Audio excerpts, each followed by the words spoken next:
If you are watching on your computer, make sure you can get us on your local cable provider. Go to youtooamerica.com and enter your zip code to find out where you can find us locally. I'm Barry Nussbaum, filling in tonight for Dr. G. Welcome back to America Trends. Joining me from New York City tonight is Pamela Geller. Pamela is the president of the American Freedom Defense Initiative and my good friend. Pam, welcome. Thank you for having me, Barry. Oh, it's such a pleasure to have you here. Let's get into it. We've got some really important stuff to talk about that you are the expert on. So, first, immigration into the United States under President Obama and his plan seems to be increasing at the same time that the vetting process for these mass immigration people being processed seems to be being cut back. Is this really true in light of what we know about the world and terrorism? Well, we do know that Obama has vowed to cut the vetting process, which is now completely crippled because many of these people are coming over with no papers, and many that have papers were produced by ISIS who have passport machines. There's no way to vet these migrants, and it's deeply disturbing. Even today, the German government said that there was 369 terrorists in and among the migrant influx, and that's what they know about. How many don't they know about? We know that the Brussels jihadis and the Paris jihadis posed as migrants. How many people have to die before the American government, no matter who the president is, takes this threat very seriously? Got it. So in a related issue, you've spoken out about mosques being established in the workplaces and in schools across America. What can you tell us about that? Well, look, there are many tentacles of jihad. Yes, violent jihad, but there's also the stealth jihad. And we see the Islamization of America vis-a-vis the mosquing of the workplace, where Muslims protest, riot, sue to impose Muslim prayer times. And it's interesting that the companies that are targeted are always the ones that are the most generous to their Muslim employees.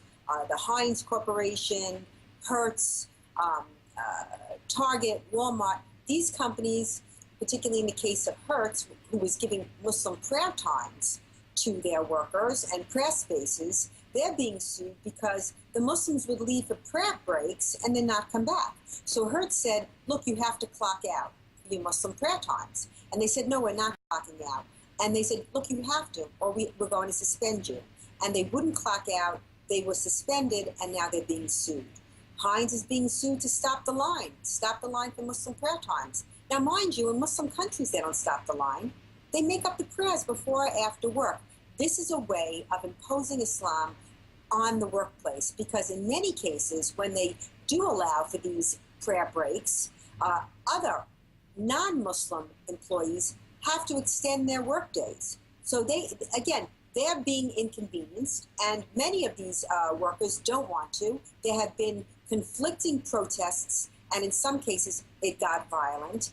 And we see it in the schools. We see schools with heavy Muslim populations are giving Muslim students prayer spaces, prayer rooms to pray. You don't see that with Christians. You don't see that with Jews. But the worst Islamization in America is on speech, is on these quote-unquote hate speech laws that they seek to impose. The media self-enforces the Sharia, the blasphemy laws under the Sharia. They won't criticize Islam. They scrub jihad from news stories, like the jihadi the day before yesterday who hacked with a knife a number of commuters at a Munich railway station while screaming Allahu Akbar.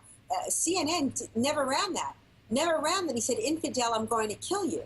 And so this is what we're seeing. It is a soft jihad. It is so Pam, what's the Department of Justice position on this? You've talked about accommodations that seem to favor one religion over another. Where's the Department of Justice in all of this? Well, the Department of Justice, disturbingly enough, is partnering with terror-tied groups that they're not supposed to partner with. I mean, the FBI, for example, severed all ties with CARE, the Council of American Islamic Relations, an unindicted co-conspirator in the largest terrorist funding trial in our nation's history, the Holy Land Foundation trial. They were named as a Muslim Brotherhood proxy. They're partnering with them.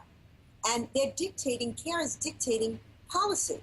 As a matter of fact, the Obama administration scuttled the prosecutions of the groups named in the Holy Land Foundation trial: CARE, ISNA, ICNA, Muslim Student Association, the Muslim Student Association, who's imposing the draconian blasphemy laws under the Sharia on college campuses. I mean, any college student that's pro-Israel is taking his life in his hands. All right, well, let's talk about the college campuses. You've got free speech protected since the founding of the country by the First Amendment. And now college campuses across America are establishing zones where free speech is not only not possible, it's precluded. What's going on the college campuses? This is a part of the leftist Islamic alliance to abridge our freedoms. The Students for Justice in Palestine is a Hamas group. And if you speak to any Jewish college kids, it is a very dangerous thing to be vocally pro-Israel. You're targeted, you're intimidated. Again, we see this year, Jewish students got eviction notices on their dorm doors. If anybody wants to see what it's like, there's a video on YouTube of me speaking at Brooklyn College. It's a zoo. It's mayhem. And what's interesting is that as crazy as that video is, it doesn't even convey the real tension and the disturbing feeling in that room. And it was chaos. It was complete chaos. This is what people are turning a blind eye to. All right, so silence is sanction. Let's look at that for a second. This is last question. Certain news doesn't seem to be making it on the networks. This is an open secret that doesn't make it into mainstream press. Why not? Because they are self-enforcing the Sharia. The media will not offend or criticize Islam. And freedom of speech is the foundation of a free society.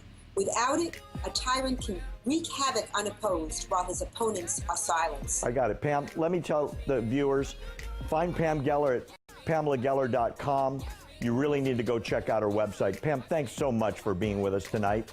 Up next, more America Trends coming up in just a minute. Again, stay tuned. Big show tonight for you.